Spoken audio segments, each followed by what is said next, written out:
What is the theory of change? A theory of change is the articulation of the underlying beliefs and assumptions that guide service delivery and are believed to be critical to produce the results and outcomes of an organization. Theories of change, in a nutshell, are how we translate what we believe our impact to be to impact in reality.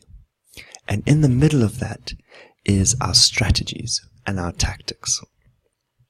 So, if we think about it in another way, we have a box, we have an input and an output, and a theory of change helps us think about the link between what we put in and what we get out and what happens in the middle.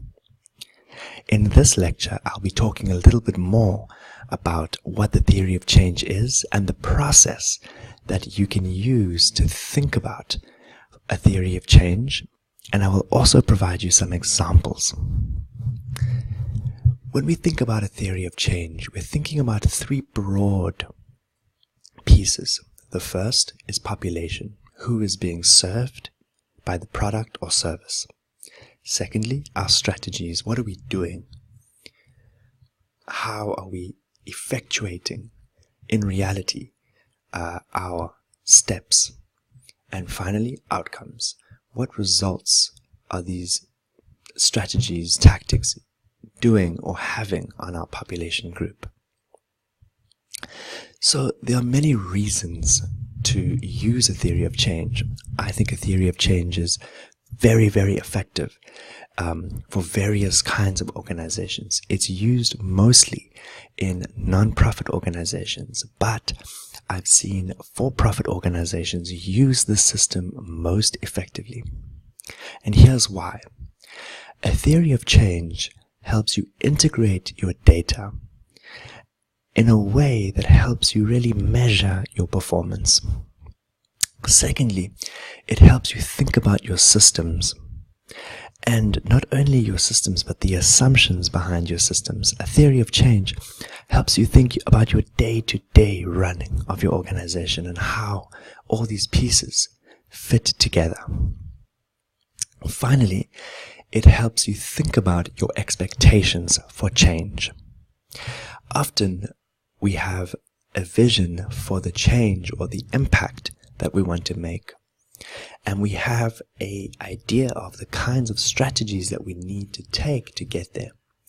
What the theory of change does is it helps you think very intentionally about that process and asks you questions about whether A is actually resulting in B, or whether it could be resulting in C, in other words, an alternative outcome that may not be foreseen. Let's look at some examples. And these are examples that I just pulled off the internet, okay? These are not any of my examples. But what they show you is how people are using the theory of change and graphically using it to communicate how they are working and what they are doing. Notice we have target population, activities, assumptions, and outcomes in each of these theory of change. And notice how it's framed in terms of consumer, corporate, and community components. And all of these pieces are ultimately to make a social, economic, environmental impact. Now, as I mentioned, this is quite a popular tool for non-profit organizations, but for-profit organizations are increasingly using this tool to think about how they are impacting not only their clients but also the communities, environments, and societies within which they work.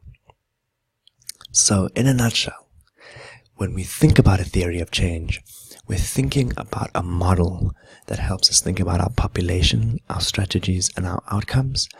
And there are many reasons for using a theory of change, but the primary reason is to integrate your strategies to your outcomes and to measure your results.